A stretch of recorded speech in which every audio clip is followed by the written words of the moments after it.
Hey everybody, welcome back to Biblical Seekers. Today, we're going to go over the 7 last plagues. It's time to see the truth. Vengeance is mine. I will repay, saith the Lord.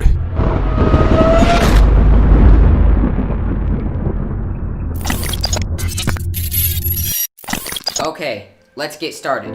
Let's begin with the first plague, which can be found in Revelation chapter 16, verse 1 and 2. And I heard a great voice out of the temple, saying to the 7 angels, Go your ways and pour out the vials of the wrath of God upon the earth. And the first went and poured out his vial upon the earth, and there fell a noisome and grievous sore upon the men which had the mark of the beast, and upon them which worshipped his image. The first thing I'd like to point out is that the 7 last plagues are delivered to those who have received the mark of the beast, and them which worshipped his image. So with that being said, probation has ended, and mankind has either received the seal of God or the mark of the beast. There's no undoing that. And as we just read, the first plague is noisome and grievous sores, which will fall upon all the wicked. You see, the wicked wanted to hurt the righteous and cause them pain. So God is going to hurt them and cause them pain. And not only do they receive a spiritual mark, which is the mark of the beast, they will also receive a physical mark, noisome and grievous sores. Now let's go to Revelation chapter 16, verse 3. And the second angel poured out his vial upon the sea, and it became as the blood of a dead man, and every living soul died in the sea. No doubt, this judgment will destroy the shipping and fishing industries. The death of saltwater life will destroy a major food source for millions of people. You see, they wanted to mess with our buying and selling, and now God will mess with their buying and selling. But now, let's go to Revelation chapter 16, verse 4. And the third angel poured out his vial upon the rivers and fountains of waters, and they became blood. So now, in the third plague, we see that all the rivers and fountains have become blood. And if we continue reading, it will give us more insight in Revelation chapter 16, verse 6. For they have shed the blood of saints and prophets, and thou hast given them blood to drink, for they are worthy. So right here, we can see they wanted to martyr all the Christians and shed the blood of saints and prophets. And since they wanted blood so bad, God will now give them blood to drink.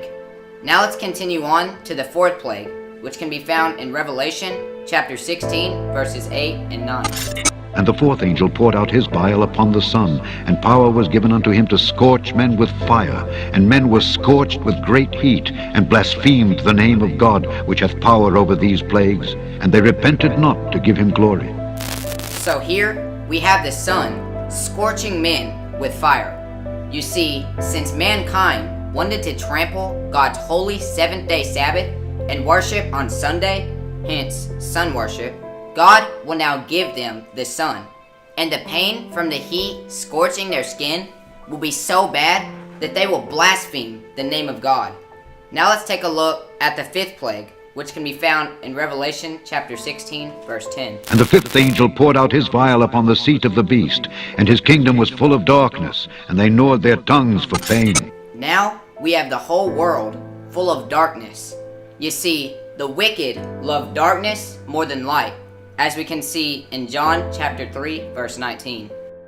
And this is the condemnation, that light is come into the world, and men loved darkness rather than light, because their deeds were evil. So with that being said, since men love darkness more than light, and we know that Jesus is the light of the world, and since they rejected Jesus, who offered them repentance and salvation, but rather loved darkness instead, God will now give them darkness. And as we can see, God is not one to play with. He means business, and vengeance is his. But let's continue to the 6th plague, which can be found in Revelation chapter 16, verse 12. And the 6th angel poured out his vial upon the great river Euphrates, and the water thereof was dried up, that the way of the kings of the east might be prepared. Now, you might be wondering, what does the great Euphrates have anything to do with all this? Well, you see, ancient Babylon was conquered by the Euphrates drying up, which was their support system. And we know that water represents people, multitudes of people, which we can see in Revelation chapter 17, verse 15. And he saith unto me, The waters which thou sawest where the whore sitteth are peoples, and multitudes, and nations, and tongues. Now, in these end times, there will be a global unity during the 1 hour with the beast, when all people will come together to kill those who did not worship the beast nor his image. But by this sixth plague, the people will no longer stand together. Hence, the water was dried up. And now, let's go to Revelation chapter 16, verses 17 and 18. And the seventh angel poured out his vial into the air, and there came a great voice out of the temple of heaven from the throne, saying, It is done.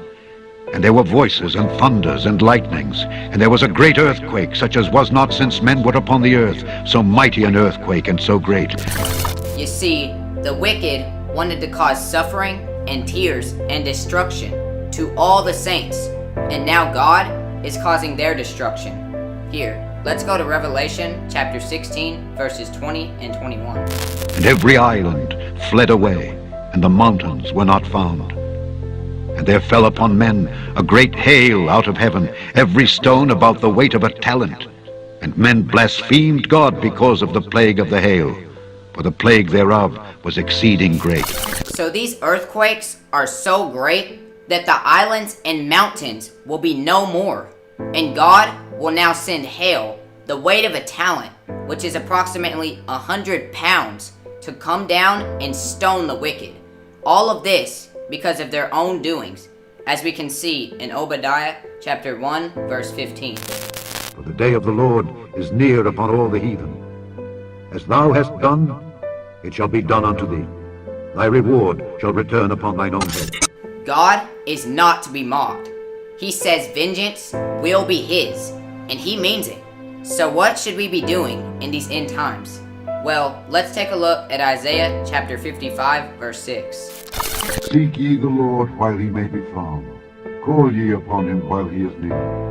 You see, the doors of probation are soon to shut, and when they shut, there will be no more mercy.